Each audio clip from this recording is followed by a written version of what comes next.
Nerd alert! Dork face! I am not a loser. I just have a bad haircut. Kind of a major dork. Oh, nerds. If you're into science, tech, or unique hobbies, you're listening to the right show. On Get Nerdy With It, we interview nerds talking about their passions. This is Get Nerdy With It. Hi, welcome to Get Nerdy With It, episode number 10. My name is jruggiero, your host, and we have a special guest co-host today with us, Brad from Tech Webcast. Hey, Brad. Hey, how are you?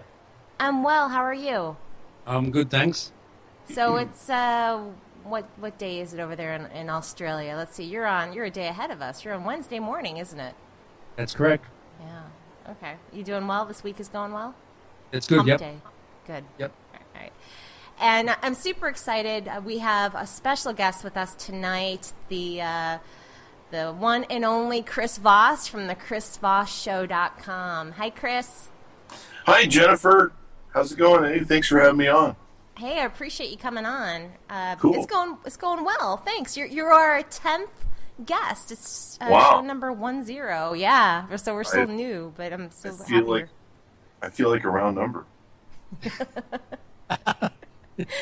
You're funny.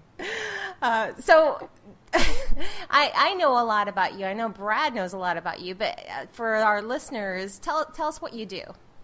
My psychiatrist says I have no idea who I am. I'm Chris Voss. I run the ChrisVossShow.com. I'm on the internet as Chris Voss, of course.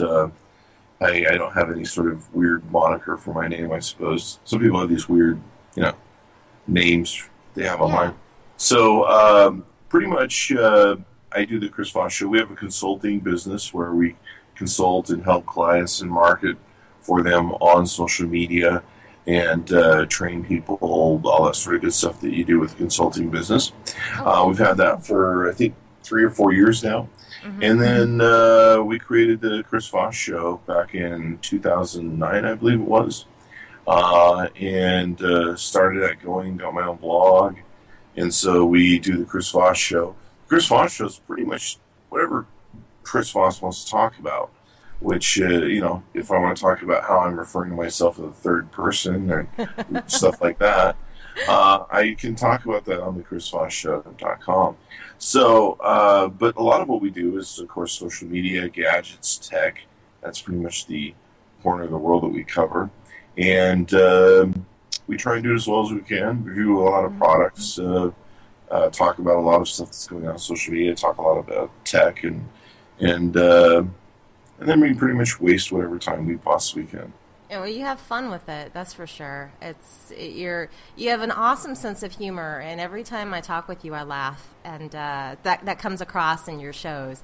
So not only do you have good content, you also have that awesome laughing capability where you make me laugh or make others laugh too. So, I noticed you have, like you said, you cover pretty much anything you want to talk about on your website and in your podcast and on your vlog.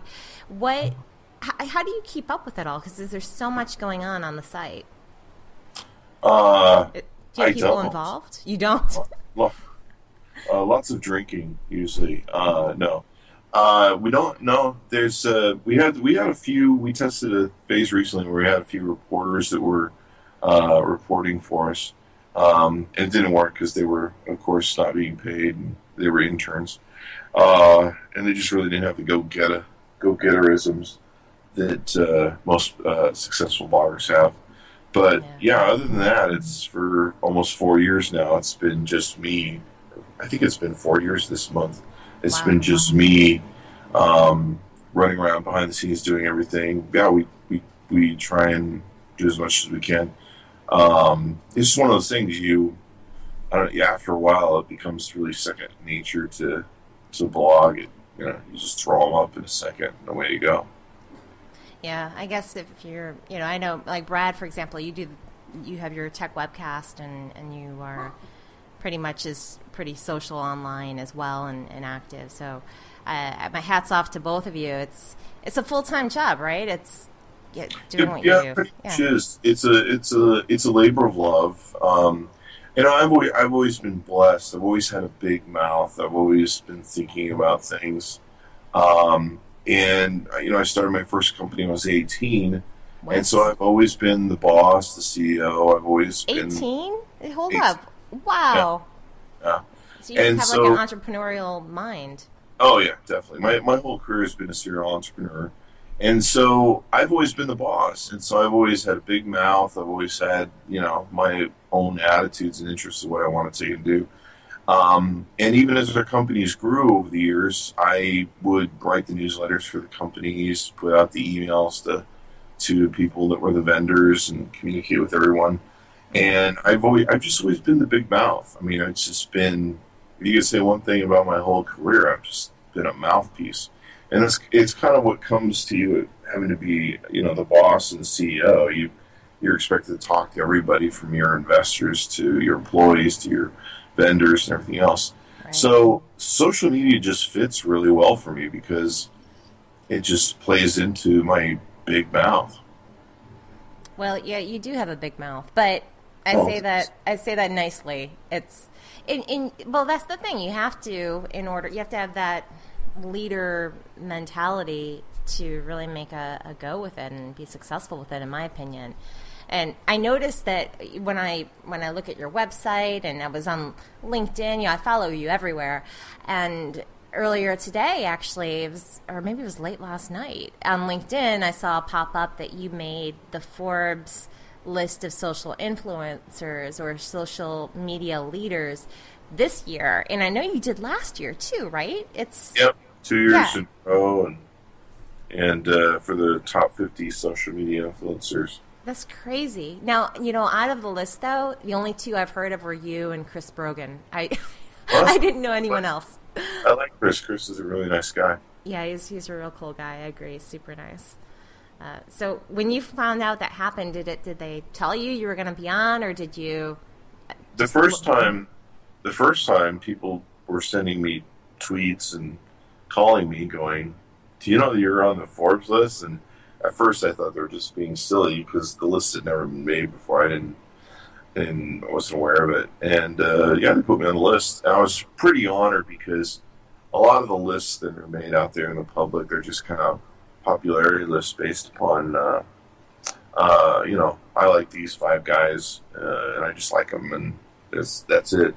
They did a really good job of nailing down the performance of what we actually do online, and rating us and seeing what our influence ratios are and what we do. I mean, I sit and count impressions for what we do. So it was really great that they did that because they put forth a fairly accurate list. I don't think it was 100% perfect according to what they said, but they did a great job. The second year, they put a call out that they were going to have the second one, and I guess I was pretty much a shoo-in for that once they started doing a list. Hopefully I'll stay on the list. There's a lot of people that are up and coming and stuff. So, but yeah, it was a lot of fun to be on Forbes list. Yeah, that's amazing. I mean, Brad, what do you think about that? Yeah, that's good. Do you have Forbes? Okay. In Australia? Do they? I guess they would. I'm not sure. I've heard of it though, but I'm not sure if we have it in Australia or not. Okay.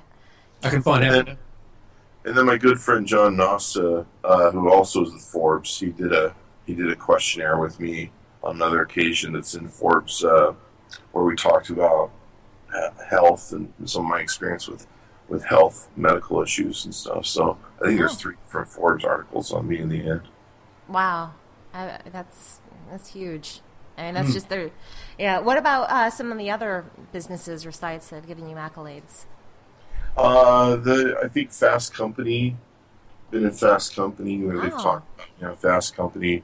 Mostly it was in reference to an article and some discussions I had. The Huffington Post has profiled me on some of my charity work. CNN did an interview with me on I think it was Empire Avenue, and I know that we're listed with Allsop as a featured one of the top blogs with them. They curate a lot of our stuff, and then I think there was the Legacy series that did in their inaugural version that they did with Steve Jobs on the cover. It's pretty cool to share a cover. You shared a cover with Steve Jobs. Share a cover with Steve Jobs. It's pretty awesome. They did an article for me, and actually I write for them now to submit different reviews and stuff. Oh, no kidding. Yeah, I think they put out a quarterly thing. So a few people have written about me. Those are the only people that I've found out wrote about me. Yeah. Well, Brad writes about you all the time. Yeah, I mean, you write about Chris all the time, don't you, Brad? Yeah, I do. He's done some pretty cool video reviews and that. It's pretty good. Yeah, you do reshare some of his things, yeah. Yes, thank you, Brad. Yeah, I always put your videos in my blog too. Yeah, he does. I did.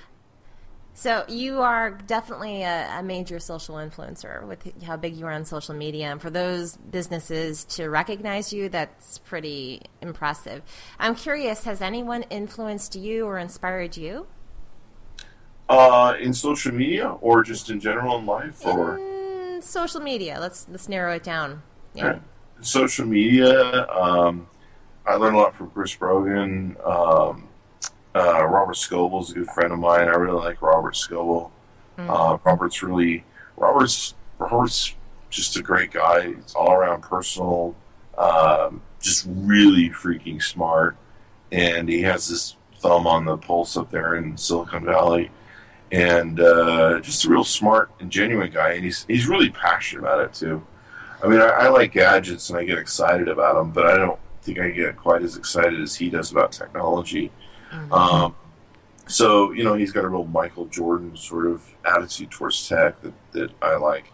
It's amazing how well known he is. Even just the regular, I call them regular people, not the geeks like us, but the regular people know him, So yeah. It's impressive. And I have never personally spoken with him, but I'm friends with him on social media, but that's about it. And he seems so likable, like such a nice guy. He's really likable, and I'm really surprised when people say mean things about him. He's really likable. When you hang out with him in person, he's great. He's one of the few people in social media that you can pick up the phone, call them, and they will either talk to you or return your phone call. And he's a very busy guy, if you know him. So I like Chris Brogan. I'm trying to think of who really influenced me in social media. I mean, there's a lot of different people, and I saw what they did and how they were doing it. I'm trying to think of anybody who really... Chris Perlow, I really like Chris' work. He's really... I mean, he makes me look like I'm lazy. I mean, that guy just works like a mother. And he's brilliant. He's very smart. Yeah, he's very smart. And he's funny too. He's so funny, and all those that you've named, and Chris Brogan, he's the nicest guy, Yeah, Chris is really nice. I mean, I like a lot of comedy. Part of it is too. There's a comedic gene to me, where I like to entertain people and make them laugh. It's really fuel for me. And so if I post something or if I share something, I spend a lot of time crafting jokes online. I mean, I'm not the greatest joke writer, but I really get off on entertaining people. And if I can get just a little bit of laugh or a little bit of hype from it, it's just like jet fuel to me. You're just... Yeah, and I think that's going to keep people, keep people engaged with you too when you do that. Yeah. I mean, that's why I enjoy following you online, and because you're always making me laugh. So keep doing it. I mean, a lot of people ask me, they go, how do you do all that you do? And actually, I don't think I do a lot, really. I could certainly work a whole lot harder on the blog and what we're doing for reviews. But, I mean, my trick pony has been all my life. I just never got married and had kids. Mm-hmm. And so I have a lot of spare time on my hands. It would be really hard to do everything I do if I had a wife and kids that I needed to, be at baseball games and be at all this stuff. And so it's funny, people say, how do I, do everything you do? And I'm like, well, it's tough to do if you have a lot of distractions. And so I'm kind of lucky from that part where I have no life, so I can basically just exert it online. I understand entirely, and Brad probably does too. Brad? Yeah, I agree, Chris. Yeah, Brad has no life. Brad has no life. No, I don't. No, I don't. No, neither do I. I have my, I have my dog, my cat, my bird. That's it. So I'm So my online is my social world, right? I really enjoy it. I enjoy this stuff a lot, and I have the time versus somebody who has kids, married. They have the obligation to be with those people and to spend their time elsewhere after work. So, yeah. Yeah, if I had children and social media started, I would just pretty much ship them off to a Chinese organ harvesting clinic, and then I wouldn't have them bother me anymore. Well, you have your dogs. You have your 2 dogs, though. I have my dogs. If I had children, they'd probably be in military school anyway, so I'd probably still have plenty of time. You'd have the time. I would send in those military schools where you go, a little taller, we're sending you to military school. You just call me when you're 18, and we'll reunite then. That's great. That's great. You're so funny. And then the wife, I'd have to divorce her, of course. Why are you divorcing me? Well, I have Twitter now. That's a good reason, I think it's one of the reasons you can list on your divorce decree. Twitter. Social media distractions. Though, speaking of that, though, that's got to be the reason for a lot of divorces today, right? I mean, I would think that... Yeah, I was... I think I read somewhere, and I'm just going to throw this figure out, so don't quote me on it, that something like 75% of divorce cases now, the lawyers are using Facebook information to be part of the divorce. Wow. And I actually had to testify... I didn't have to testify. I was testifying for a friend who was doing his divorce child support. They were determining how, who would get custody of the children and that. I actually had to go and be part of the testimony. And it came up in the arguments of the 2 people over, well, he wrote this to this girl on Facebook and blah, blah, blah, blah, blah. And, he doesn't deserve to have his children because... I don't know, he flirted with some girl on Facebook. Oh my gosh. Yeah, you're just like, wow. Well, yeah. I mean, it's and that's the thing too, is that crossing the line when if it's just online and it's not physical. I think if the intent or in your mind, that you're kind of cheating in your head, and I don't know, my being a woman, I get offended when that kind of, I broke up with a guy over that because he was flirting with a girl on Facebook. I did. So, yeah. I mean, I don't know. It makes it real easy, but I think it separates the weak from the strong. Although, I don't know, it's hard if you're a guy, but, I mean, there's people online, like I've had women throw themselves at me online and stalk me online, and they're nice people, but they're usually probably not the people that you'd probably want to go out with when you'd finally meet them. Mm-hmm. There's a lot of illusion online where people can pretend to be something that they're not. Right. And, I mean, you got to be smart enough to go, hey, you know what, this is kind of a silly game, and away you go. And it's going to really flesh out people that probably aren't bright enough to hold down a relationship. I mean, I can go to parties, I can go to events, I can go on dates, and not have to pick up my phone. I don't have to check my phone, while I'm in the midst of engaging with somebody. If I can sit at a party or with friends or something, having dinner, and my phone, I don't have to look at it every 5 seconds. There doesn't seem to be a lot of people that, I don't know, can handle doing that. the funny thing is ironically, I make a lot of money online, and I have a huge audience. So the one person who should be picking up their phone is me. and I'll sit around a table and I'll say to somebody, look, you're a nobody online. You have 300 followers. What reason do you have to be checking to look online? That's a good point. I mean, I'm not a jerk, but I'll poke some fun at people. I mean, I have 300,000 followers and 7 Twitter accounts. You have 300, and you're checking your phone like every 3 seconds. What the hell is going on over there? Are you gonna waiting to win the lottery or something? That's or so funny. Go ahead. I'm sorry. Discipline. Sorry. Yeah. No. Go ahead. How people can't get that discipline in social media. They need that discipline. It's interesting, and it can all wait. It can wait. If you're in the presence of people, they should demand your attention, or you should give them your attention rather than looking at your phone every 2 seconds. And it's just rude. And there's a time and a place for it, and all that stuff can wait. So, I'm with you. Yeah, I'm with you. Yeah, and I mean, if your relationship isn't solid, and Facebook ends up being the thing that pushes it over the edge, it was probably going to crash anyway. That's true.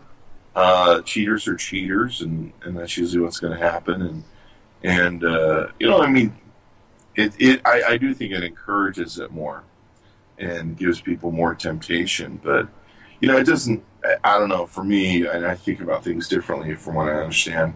I often think everyone thinks like me, but for me, it's just you don't know people online. I mean, when I date people in real life, I don't usually know who they are for the first 6 months. There's a joke that Rock does that, for the first 6 months, you're not meeting them, you're meeting their PR agent.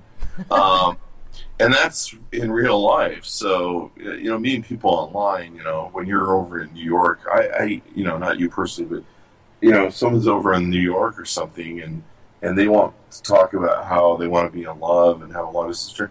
You have no idea who that person is. For all you know, they're a 50-pound, 45-year-old guy. And yeah, you don't know. And then even in, like you said, even in the flesh, when you're meeting these people, oh, come on. Like, it takes a while to really know somebody. You might think you know, but you have the wool pulled over your eyes, and people jump into things way too fast. And they certainly do, and I guess it's the problem with trying people out when you're dating or in relationships. But I mean, it's people put a front on, especially in social media. Mm-hmm. I met so many people in social media, and over the years, I've kind of found out about some of the skeletons in their closets, or found out that they're pretty much just unemployed and sitting around their underwear in some depressive state, scratching their belly and eating popcorn and just pretending like they're huge online. And some people got into social media very early on, and they got huge numbers of followers before the limits were kicked in on Twitter. And a lot of stuff they tell people is BS. There's a lot of people that we know the background on now, after a while, that have criminal histories in their background that are pretty interesting and questionable to their character. But they have huge online presences where people think they're Jesus Christ when it comes to a moral stature. And it's interesting how it can be played. But, the great thing about what I do is people can look at my work, they can look at what I do, and there's just consistency over 4 years. And there's a lot of knowledge I have over 25 years. And so hopefully that speaks to itself. People can go, okay, this idiot really knows what he's doing. Yeah, I mean, I think that, at least for me, when I talk with you or see you or online and read what you post, I can see you're real. It's not a farce at all, and there is consistency to it. So, yeah, and people need to learn how to see through those facades that are out there, and don't just assume that just because someone might have a ton of followers that they really are who they are. And you're right, you don't know. People will portray what they want to show. They'll show what they want to show online, but not the whole thing, right? So Oh yeah. Yeah. I know of one case of somebody who has been written about a couple times in Forbes, has a pretty fairly large social media, I think about 60 or 70,000, and they claim they have a huge designer company for designing stuff, and they pretty much live at home with their mom and dad, and they're in their 40s, and they work for the city of Los Angeles as opposed to making any money being online. And they pretty much just go around as swag whores and collect swag as much as they can and sell that they're an influencer. And they're a nobody. They're sitting in a 10 by 10 room in their mommy and daddy's house. And and I think in one case they're a virgin. Oh but, my gosh. You know, there's a lot of this stuff going on. And in social media, people can pretend to be whoever they want to be. Mm-hmm. And it's really sad. I mean, I've always been I think one of the other things about me, too, is I've always had to be a public person. When we had our mortgage licensing and our real estate licensing, we had to go through FBI background checks, fingerprinting. With the state of Nevada, when we were in Vegas, we had to have full Interpol checks where people they would do an Interpol search. If I committed a felony in Russia or something, they would be pulling that information. We had to be squeaky clean as to how we did business and how we handle ourselves. But I've also had to be very public. My phone numbers had to be publicly available. Mm-hmm. And even with our corporations, you know, I've always been a registry agent for all of our corporations. And so being very public, open, and honest about who we are has been what we've had to do. And so nothing's really changed about that for social media. You know, I expect people when they check me out to do background checks and look me up and find out who I really am. And, you know, a lot of it speaks to what we do. I mean, the Chris Voss show has got almost 1,300 posts on it. I think there's over 1,000 videos or something on YouTube. And I certainly don't say that's a lot. Certainly, it is a lot. Well, to me. Yeah, it's a lot compared to novels, I suppose. But, you know, I mean, compared to people that have been blogging for much longer than we have, you know, they're doing very well. I mean, I think Chris Brillo puts out like 5 or 6 different videos a day. I mean, he's just a monster for making great content. So, you know, I mean, people can look to a lot of that. When I first got into social media and I was trying to share my knowledge of being a serial entrepreneur for 25 years, a lot of people threw a lot of stuff at me when I started being successful. And I think now a lot of it's quieted down because I don't get a lot of trolls. I think most people can look at the body of the work I put up so far and be like, okay, he's not that big of an idiot. Unless you go on YouTube, though. If you go on YouTube, those commenters on YouTube are just vicious. They're funny. I'll see some of the things that you post on there when you share the comments, and I just shake my head, you know. Yeah, those are the funny and stupid ones. I mean, well, kind of the tip of the iceberg, I should say. But yeah, they're if I say any word wrong in a 15-minute video, they're just vicious at it. Oh, wow.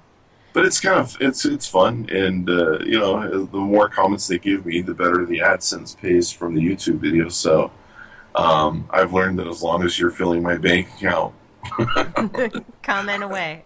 You comment away. Tell me what a dummy I am and how I sound like crap and how I have fat fingers. Oh gosh, Brad, do you ever experience any of that? No, not at all.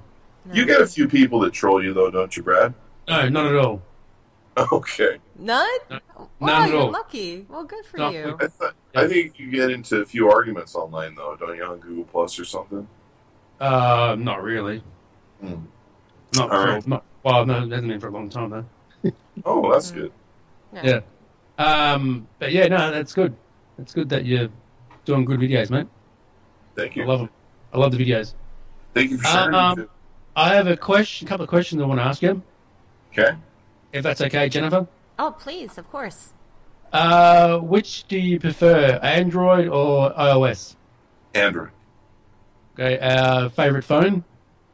The Samsung Galaxy S4 Active right now from AT&T. Sweet, mate. That's the waterproof one. That's the waterproof one. Now, I love the S4 normal one. but I like the waterproof one. It's a little bit more heavy duty. I can I trust it without a case, and it is waterproof. So if I spill something on it, it will likely survive. Yeah, that's cool. That's very cool. Now, I know, Brad, you're using the S4 as well. I am. Yeah, I love it. Yeah, I love it. I'm not going back to the iPhone, never. Yeah, I have an S4 as well. So, do you use it a lot, Jennifer? I'm using 4 different. I'm using 4 different. I'm like Chris. Oh. I'm using 4 different devices at the moment. So yeah, I mean, I use it. It's not It's not on my primary line, So, but I do use it quite often. I use it every day. But I don't go to it for everything though. So which one do you like? Which one do you like better, Android or iOS? Android. Android, yeah. Okay. Yeah, Android. Good to know. So, Chris, what's your favorite product you've reviewed so far? My favorite product ever of all time? Yeah. Well, that's a good question.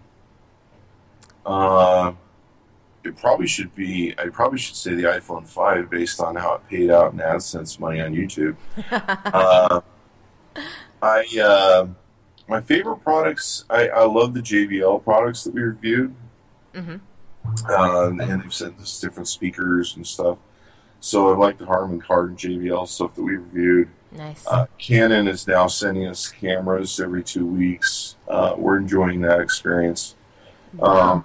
They're sending us lenses too with them. I think this week we'll have $4,000 worth of camera equipment from them that we'll be reviewing. Wow. So, now, do you know a lot about cameras? I mean, have you learned? I wouldn't say I'm a professional on cameras, but I'm definitely a novice. I shot with SLRs over 10 years, and pretty much know kind of how I can thunk my way around as a novice.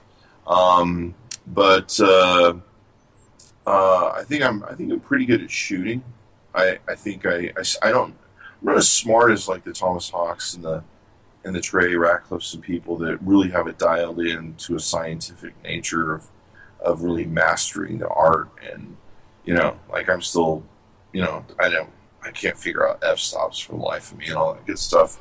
I mean, I'm kind of learning back into it, my way around. But like if these professional photographers that can give you the math dimensions of what they're going to shoot, how to do it right, are just amazing to me. So yeah, it's over my head. when I grow up, hopefully someday I can become them. But I there's a certain thing that I get for photography, and maybe it's because my adventure of life has always been looking around and seeing around and doing different things and always having projects and so I enjoy it. There's a kind of a peace I get from it working with photos. Helps with this. It helps with what? It helps with the madness. That's something I still need to learn more about is photography. That's the one area of tech that I just don't really quite know too much about. So, out of curiosity, when we were talking about the phones, I know that you were talking about the Firefox device, and what are your thoughts on that? I'm all for as much competition as you can possibly have out there. I like the Firefox. I love the Ubuntu or Ubuntu, yeah. Whatever the hell it's called, pronounced. I think seems like there's something else that Samsung is developing called Enos or something. I'd have to look it up. It's kind of an offbeat name, but they're developing that. Was supposed to be out later this year. But yeah, I love it. I'm all for it. There needs to be plenty of disruption and plenty of competitors that are bringing new and exciting items. I looked at the Ubuntu phone that they're working on, or Ubuntu phone that they just put up for on Indiegogo, and it has a lot of really cool things they're trying to do and trying to kind of be cutting edge again with the phone. So yeah, I'm interested in the Firefox. The Firefox looks like a good OS. it's very simple and plain right now, but as you have developers that will build upon it, I think it can become something really cool. And more and more, you've got competitors coming to market with stuff. So I think it's great for consumers because it gives them more choices. It gives more pressure to people like Apple and Android to compete. And that pressure is usually always good for consumers. So. Yeah, I agree entirely. Disruption was the awesome word that you used. And it does. It's going to disrupt the marketplace and cause some new things to happen, cause some more innovation. And we definitely need that because we're kind of stagnant at this moment, in my opinion. And from them launching, it's time for a new OS, in my opinion. I really think so. And I hope that one of these is going to be successful, or at least help iOS and Android to even go further by having this extra competition. So. I think what you're going to find is people more now than ever switching over the Android product, and the Samsung and HTC One products have done really well. And I think what you're finding is more people want to customize their phone, they want to personalize them, and they want to make them kind of shaped to who they are. Mm-hmm. And I think that's where Apple is really starting to lose their base here, is because more and more, I sit down with people and show them how customizable an Android product can do. And in years past, the Android product was really kind of lame in a lot of areas, and their version of OS now has gotten really, really good, really, really efficient, really good looking, performing well. And just the level of customization, the level of sharing that you can do with multiple networks. On Android, you can share with so many different social networks and everything else, where with iOS, just through its OS, you're limited to, what is it, Facebook and Twitter nowadays? It might be picking up LinkedIn, I hear, on the next OS update. But, it's kind of silly. You're like, you look at how many people you can share with on an Android phone, and you can share directly apps and everything. Yeah. On an iOS, they're like, oh, look, we're innovative. And you see now, even the recent iOS 7 updates, they're copying Android now. And customization is really the key. And the great things with these open source networks with Firefox and Ubuntu, and I forget what the other Samsung one is called, you're going to have more ability to customize your product. In fact, Moto X is another customizational mobile phone coming to market. They say that you'll be able to pick out your phone and maybe the build or look of it that you can order from the factory, so you can have your phone kind of in the colors you want. Wow. Very cool. It's supposed to be much more customizable. Nice. Very cool. Yeah, and that's supposed to be launching, I think in August, with all major carriers. Yeah, I think the end of this month, yeah. Yeah. It'll be really exciting. Yeah, and the new 4.3, Android 4.3 is coming out. Well, at least I think they'll announce it tomorrow. Tomorrow, yeah. Yeah. Hopefully. The OS for the Samsung has really thrown their weight behind. It's called Tizen, Tizen. That's it, yes. And they're throwing their weight behind that and looking to bring that. They're actually going to have a first developer conference for it in October. So they're really looking to woo developers and get them going on. So that's going to be something that's going to be really awesome. PT. And I think it'll be good OS. I think it will be too. I actually started hearing about that. Oh gosh, it might have been about a year ago, and now more and more the name is becoming more familiar, and I'm hearing Tizen. But so it's just basically been in articles that I've read about it before. So yeah, if they're putting their weight behind that, I think it's something that's going to be pretty good. So yeah. That's the great. more competition, the better for consumers. You saw it really heavy when Google Plus launched. It came out with all sorts of stuff. They came out with an open garden network. Facebook had to suddenly just start making changes and opening up and everything else, doing things they didn't want to do before to compete with Google Plus. That's an excellent example. Excellent example. That's exactly what happened. You're right. Yeah, it was great for a lot of people, Facebook to be like, oh, cool, they made these changes now because, somebody else held a gun to their head, basically. So, Yep, I agree. I wonder if BlackBerry is going to be able to do anything or save themselves and stick around. So we'll see.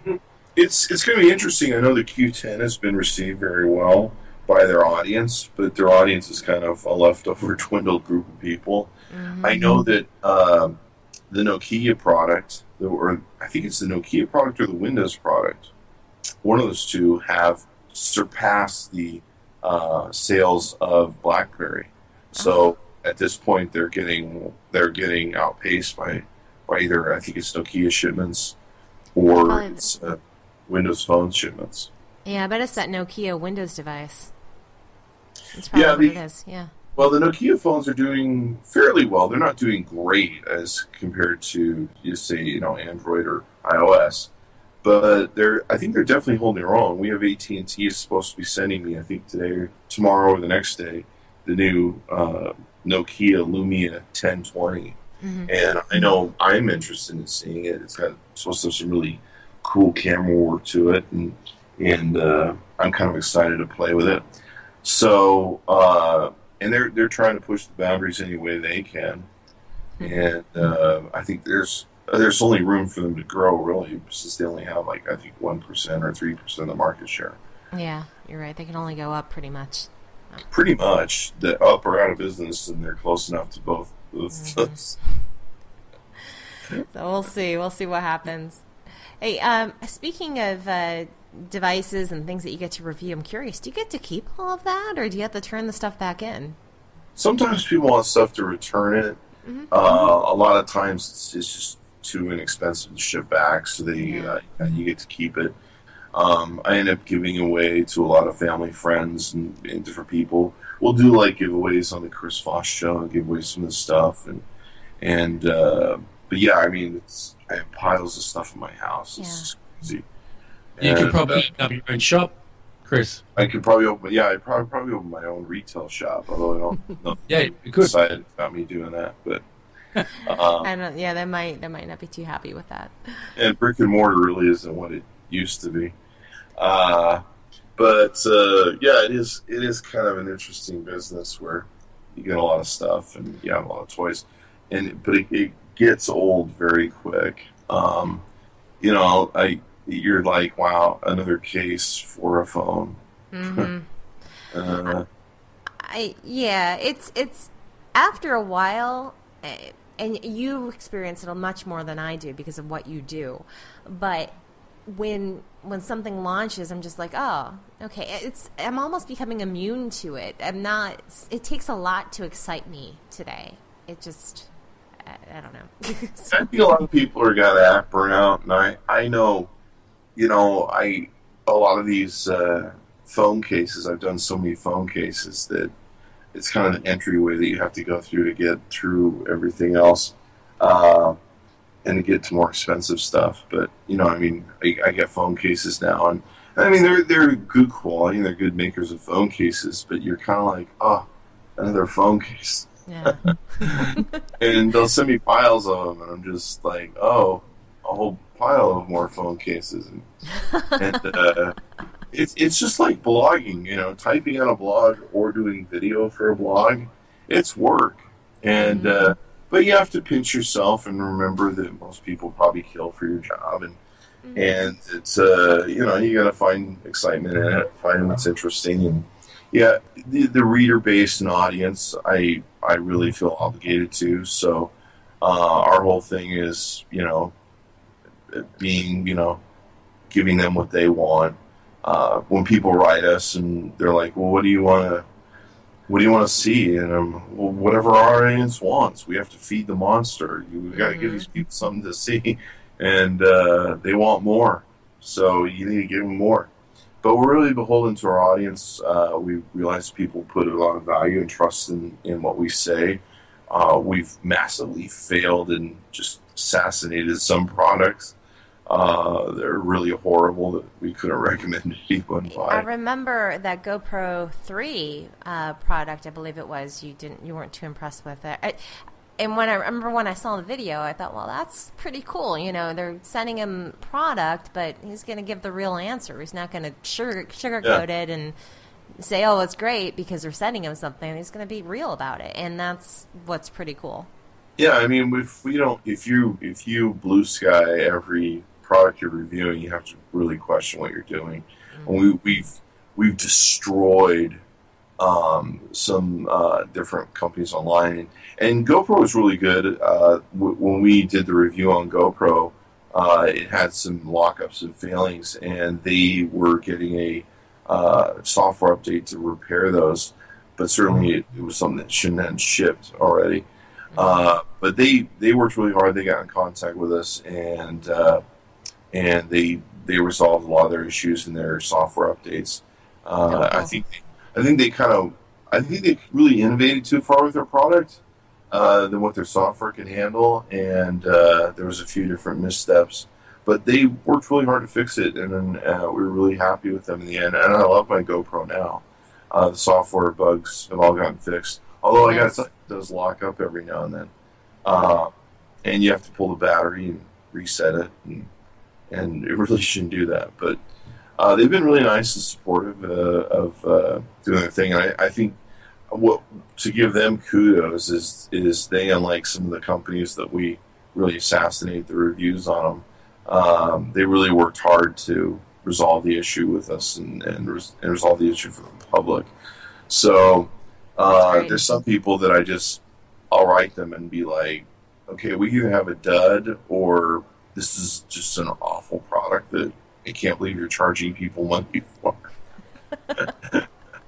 And, usually the PR line goes dead. They just don't want to talk to you anymore because they realize that everything that they may say may end up in your blog post. Oh, that's funny. And a lot of companies are good. I mean, there are rare times that we get a product that fails, and we'll contact the PR company and go, okay, looks like it failed. Either this is a rare technical difficulty for you guys. If you want to send out a new product to replace, we'll review it. We're gonna actually beat on it extra hard and take a long time to review it to make sure that it's a good product. But we feel we're beholden to our audience. I want people, not to say to me that we gave them a bad recommend or that we said a product was great when it really sucked. And no.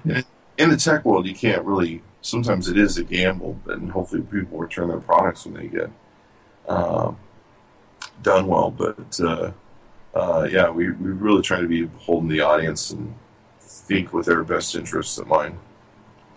Yeah, well, that's great. That's what it takes. That's what's going to get people to keep on, viewing your blog and viewing your site and watching your videos and with that honest feedback.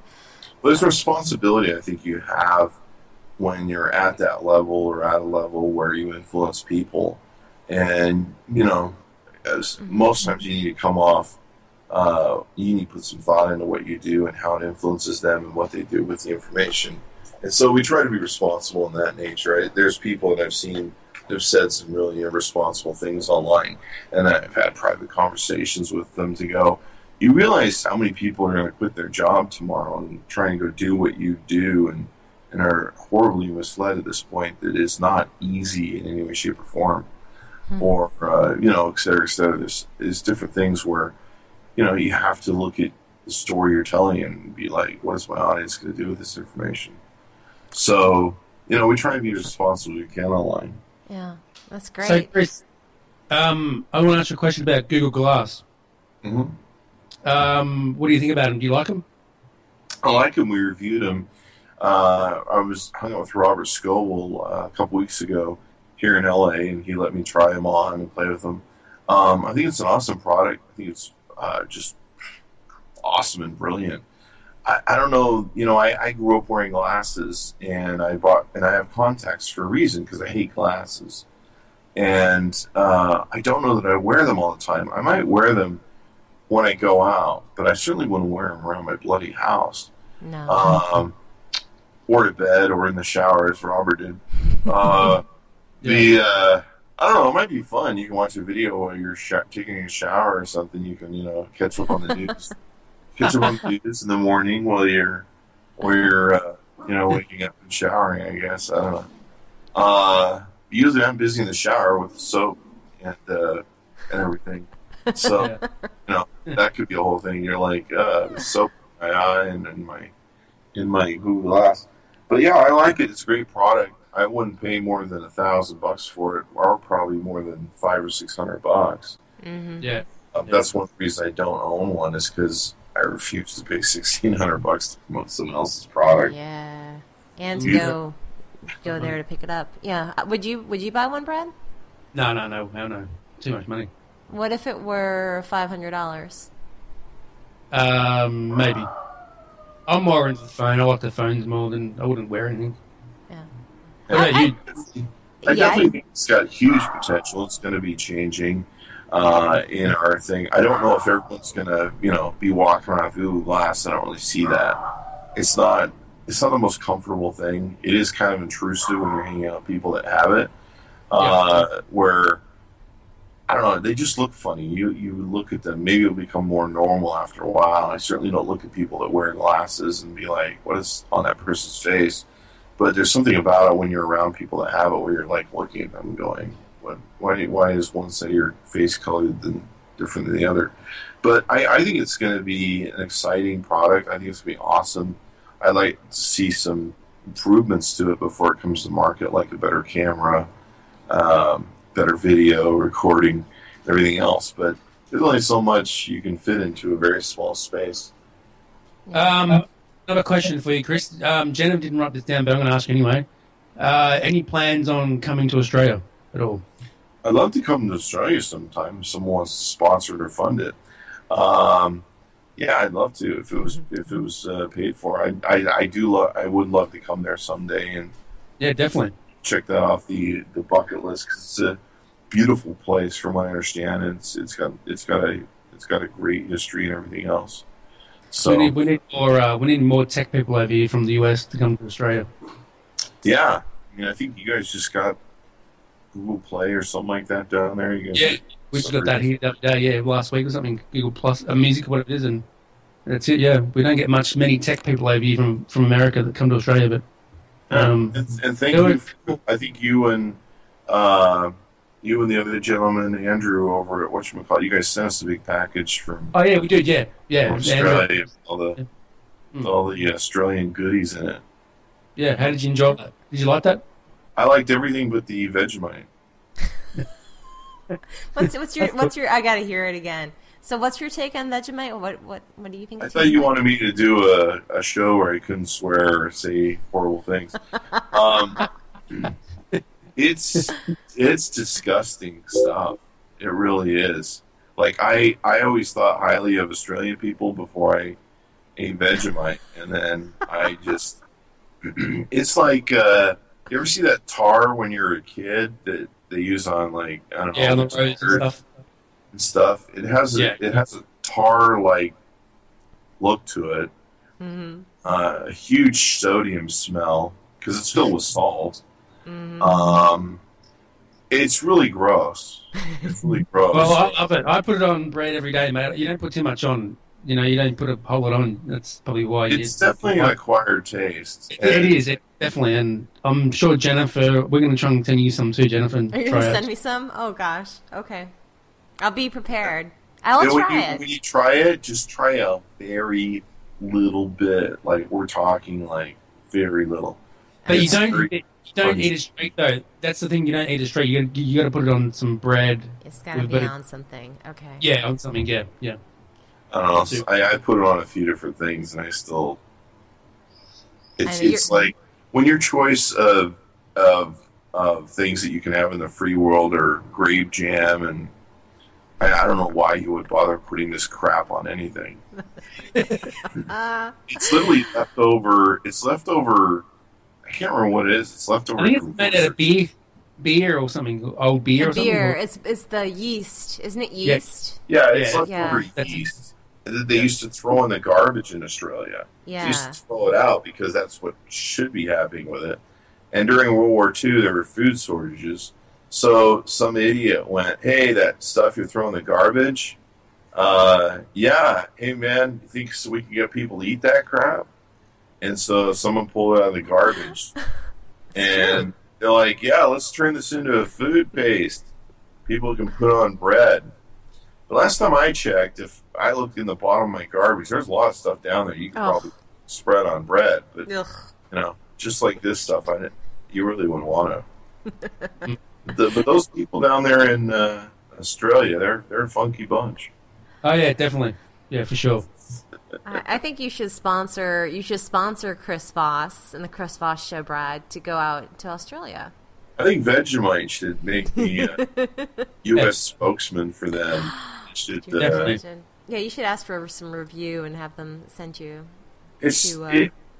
It's just amazing that a product like that is so successful down there. And, of course, it's not anywhere else in the world because the rest of us have taste. But... I'm sorry. I mean, come on. This is a food product for people in a part of the world where their toilets don't flush right and go the wrong way. And their seasons are all effed up. Where their seasons they're backwards. They're backwards. When it's summer for the rest of the world, they're in winter. I mean, they're just confused down there, really. Yeah. So you guys get good technology before us. You get the new products before us and that sort of stuff, and that's pretty good. Well, it's because we make them. You guys just kind of, I don't know what you guys do. You guys just kind of ride off our coattails down there in Australia.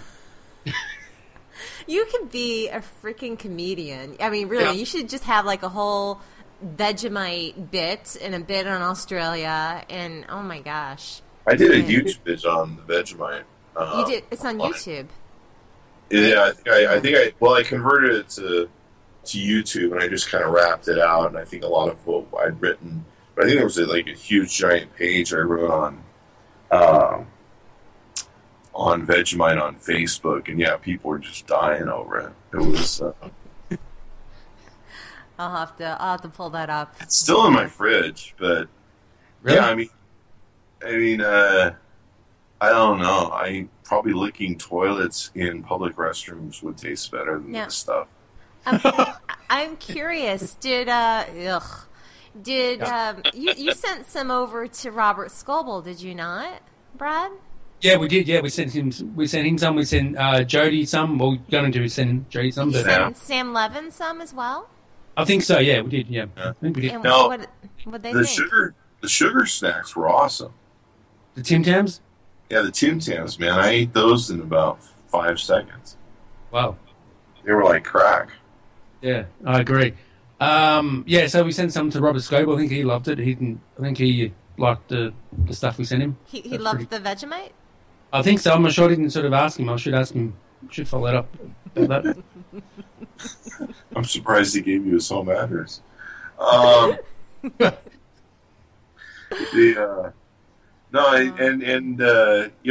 think we got some Zarfo shirts from Zarfo.com.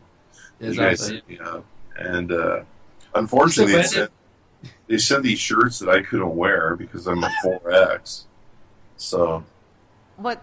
That's right. I remember seeing that when you did the unboxing video, and they sent you some smaller shirts. Yeah. Yeah, I'm just like, these are for children, so that's great. You can probably put them on the dog, mate. Put them on the dog, yeah. Yeah, I end up giving away to different people, so that's cool. I have a lot of social media friends, so it works out well. Yeah. Oh, I'm curious. Speaking of social media friends, and actually, this is not a good segue. It just but it just popped in my head. Do you go to a lot of different conferences? And I remember seeing something that you were at South by Southwest, and were you at CES also? Yeah, up until this year, I've been kind of I'm not going to your event unless you pay me sort of person, and I just haven't been that social, and it really doesn't do much for me when it comes to business and everything else. But this year, I've actually been going to events. We hit all the major events this year, and sponsors picked up a lot of the tab. That's actually helped. Nice. And they've done a great job, been very supportive. I've been going to a lot of events, getting out, meeting people, shaking hands, everything else. So it's been fun. It's funner when the sponsors pay for it because it's like a paid vacation. Mm-hmm. Yeah. Nice. Well, you guys did that Coachella tour, and that was sponsored. Yeah, the Coachella with the JBL Coachella tour. JBL was so generous with us and awesome, and putting through the Monsters of Tech. The Monsters of Tech idea was mine. Cool. But yeah, they did a great thing. We've done lots of stuff with CS and everything. Kingston.com has been really big with their technology and their sponsorship of us. AT&T.com has been really huge with their sponsorship of us. And we've had a few different people that, always step in when we're doing stuff. But yeah, it's been fun to go to the events and hang out and of course, play with all the newest and latest toys. Mm-hmm. Yeah, definitely. I love going to those things, but I don't have a sponsor to get me out there, so it's usually out of my pocket. But definitely going to go to CES in January. Yeah, Jennifer in January? Yeah, I'll go in January, yeah. Are you going, Brad? I'm not going to go, no. Who are you going with? I don't know yet. By myself at the moment. Want to go, Chris? The CES? Yeah. Yeah, I'll be there, actually. I think there's a panel I'm going to be on, and I know that there's some companies that have some huge plans we'll be involved with. That likely will be the second Monsters of Tech will be at CES. So. Oh, cool. That'll be great. See the likes of so everyone's going to be there. On doing it. Yeah, CES is a real huge show. It's hard to miss that one. Yeah, I love CES. I wish they would bring CES to Australia. Huh? I said I wish they would bring it to Australia. You need to come to the States, Brad. You'll have to come. Really, we should just work on getting you here to visit. Just fly in. Yeah. I had a few of my Australian friends that flew in for South by. Yeah. Mm. And it's in Vegas. It's a beautiful, well, not South by Southwest, but CES is in Vegas, and you'd love it. It's such a great time, and yeah. That's where they filmed that TV show, Porn Stars. They do film that there. Yeah, apparently they film it there and stuff. It's pretty. Yeah, very cool. Mm. Well, I guess we should start wrapping up. We've been talking for a little over an hour, but I just have one last question for you. Do you have any social media tips that you could offer our listeners? No. Pretty much the entire show has some tips in it, so. Like, people think I know what I'm doing. It's all madness. No, just be honest online. Be who you are. Share what you feel comfortable sharing, and you don't have to compete with other people, but be a leader. Try and be someone who's positive online. It's certainly easy to be negative online and just go online and complain and argue and be mean. But there's lots of room for that, and there's certainly lots of areas I could go on being ugly about different things online and news to the world and what people do. But we really choose to kind of focus on positive and try to be a positive influencer and bring some light into the world, because certainly there's plenty enough darkness.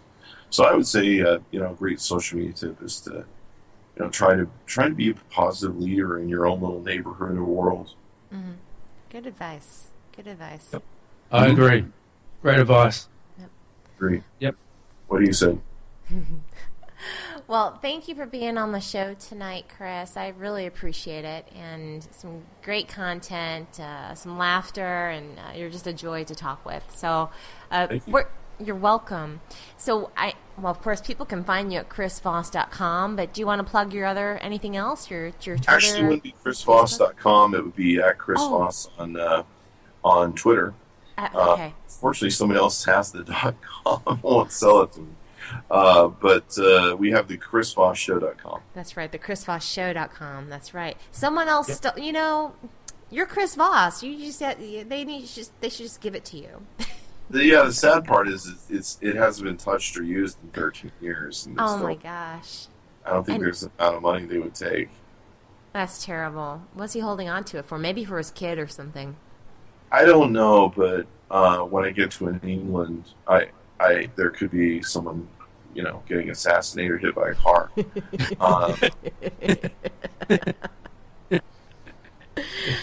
Oh my gosh! That is just.